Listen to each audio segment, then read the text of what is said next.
Welcome back, everyone. Spring and summer is a time for new growth and taking bold action together. So we hope these stories can inspire you to live boldly, take wise chances, and with our friends and family, make a difference together. Today we will be reading The Adventures of Wishbone, Digging to the Center of the Earth by Michael Anthony Steele, inspired by A Journey to the Center of the Earth by Jules Verne. So lean in with a spirit of adventure, grab a friend, and let's enjoy the story together. Chapter 4. Joe's mom, Ellen Talbot, held a mysterious metal disc under the stream of warm water coming from the kitchen faucet. Small pieces of dirt and mud began to fall away. The earthly odor made its way over to Wishbone. The dog was getting a very nice scratch behind the ears from Sam.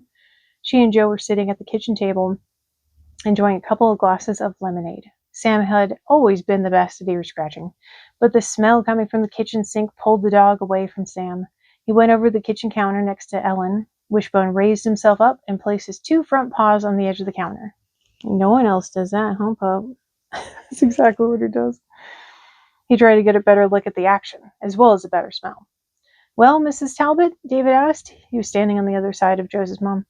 I can't seem to get all the dirt off, Ellen replied. She continued to rub her fingers over the remaining dirt clumps that were still left on the artifact, which was now more easy to see. Wishbone blew out a quick breath.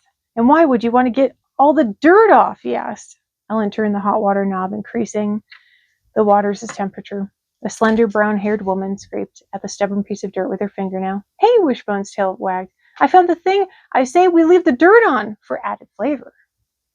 Paying no attention, Ellen held up the small piece of round metal into the sunlight coming through the kitchen window. A small, wet disc glistened in her hand. Take a look at this, she said, as David moved closer. One side is plain, the other side has an inscription in the center of it. Can you see what it says? David asked, leaning even closer. Wishbone also stretched up onto the toes of his hind paws, trying to get a closer look. Can you see the picture? It's so cute. It's exactly what Pup does, huh, Pups? Even though he's not supposed to. Well, I don't know for sure. Ellen tilted the disc in her hand so the sunlight would hit the finely written inscription. Then she said, but I can certainly tell you that it's written in Latin. You studied Latin in school, didn't you, Mom? Joe asked as he and Sam came over to the sink. Everyone's eyes were glued to the artifact in Ellen's hand. I studied Latin half a zillion years ago, in high school, Ellen replied, laughing a bit. Wishbone's ears perked up. You're that old? His eyes went from Ellen's hand to her face. I wonder how long that is in dog years. Ellen squinted her eyes as she tried to make out the inscription. Let's see. Honoris Vonor. That's what I was thinking, Wishbone added. Then Ellen kept reading. Fortitude, strength. That would have been my guess, Wishbone said, as he grew a bit more impatient. Being able to speak another language is all well and good, but I find digging much more fun, and there's plenty more of that waiting outside. I can't tell you much about the rest, Ellen admitted. She lowered the disc back into the stream of running water. David leaned over and pointed to another inscription. What's that? He asked. There at the bottom. Ellen lifted the disc out of the water again. Well, it looks like initials. She read the inscription. It says NJ. Maybe it's a piece of jewelry, Sam said, looking over Ellen's shoulder. And maybe this NJ person owned it, David added as Ellen handed him the metal to examine. This time he held it in the sunlight, and as he turned it, the sun's rays hit the inscription, making it sparkle and seem to leap off the dull disc.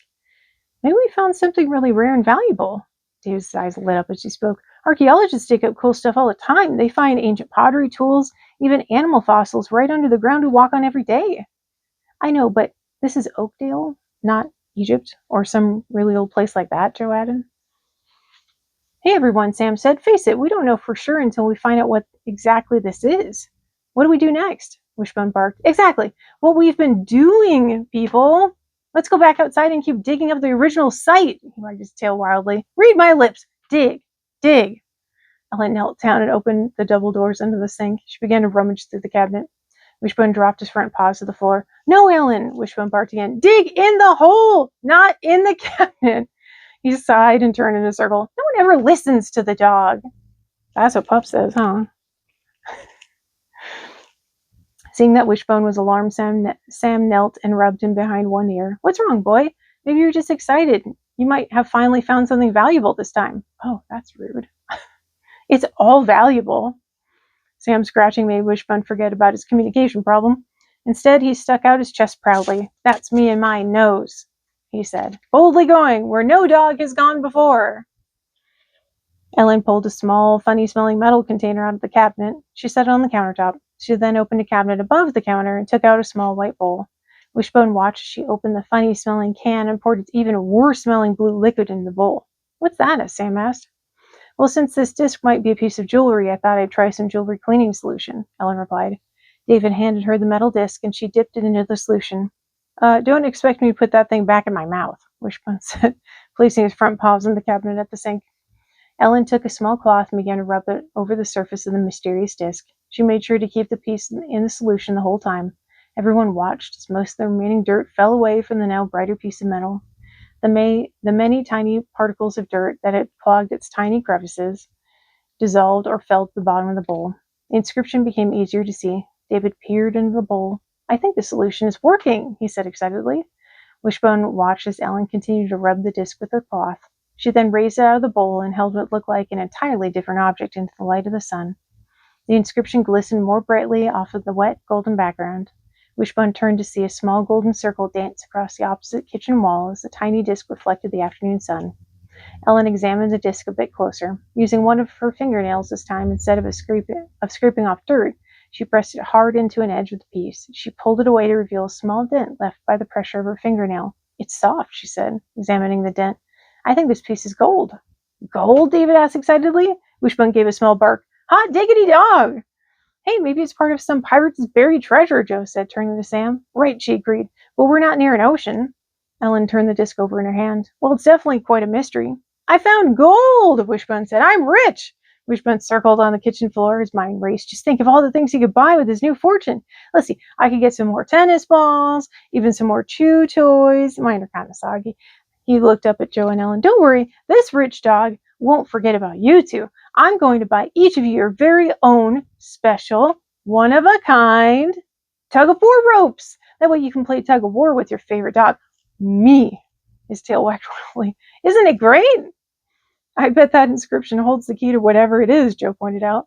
"Maybe it's from some secret society," Sam said with a gleam in her eye.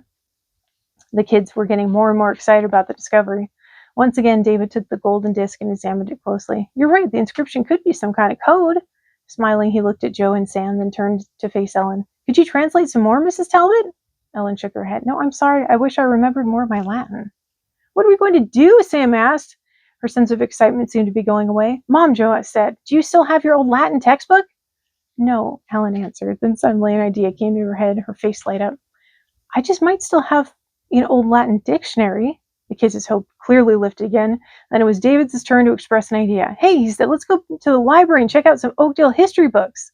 Sam finished his thought. "You're right. We can find out what has happened around the area in the past." "Who knows?" Joe said. "Maybe there were pirates around Oakdale at some time." David handed the disc back to Ellen. Ellen placed it onto a clean dishcloth to dry. "While you do that," she said, "I'll spend some time in the basement and dig around for that dictionary." "Did someone say dig?" Wishbone looked up at Ellen, his tongue hanging out. "I will stay here and help you, Ellen." The dog loved to nose around in the basement, all those interesting old smells and old memories. To Wishbone, a trip down to the basement was an adventure in itself. "Okay, Mom," Joe said, finishing his lemonade. "We'll see you in about an hour." Joe and Sam placed their empty glasses in the kitchen sink. Then they left with David out the back door. Wishbone heard the clatter of them picking up their bikes. Then came the more rhythmic ticking and pedaling as the trio rode off down the street towards downtown. He looked up at Ellen, who was drying her hands. "Okay, Wishbone," she said, walking towards the back of the kitchen. "Let's see what we can find." Ellen opened the narrow door that was directly underneath the staircase leading upstairs. Wishbone trotted over and looked through the open doorway. Below him, a flight of stairs led downward into darkness. Above him, Ellen flicked the switch that would light up the basement, but nothing happened. She flipped it on and off a few times. "Looks like the bulb is out," Ellen said to herself. She walked over to the kitchen counter, opened a drawer, and pulled out a flashlight. Then she returned to the open doorway. "I guess we have to do this mostly in the dark, Wishbone," Ellen said. She turned on the flashlight and descended into the basement. A bright shaft of light danced ahead of her. The light from the flashlight reflected off the tiny dust particles floating through the basement air. Or, if you're in Britain, it's a torch, which I find adorable. Anyway, Wishbone didn't mind the dark. He followed Ellen down the staircase eagerly. He thought going into a dark basement was kind of exciting. It was definitely better than counting ceiling tiles all day.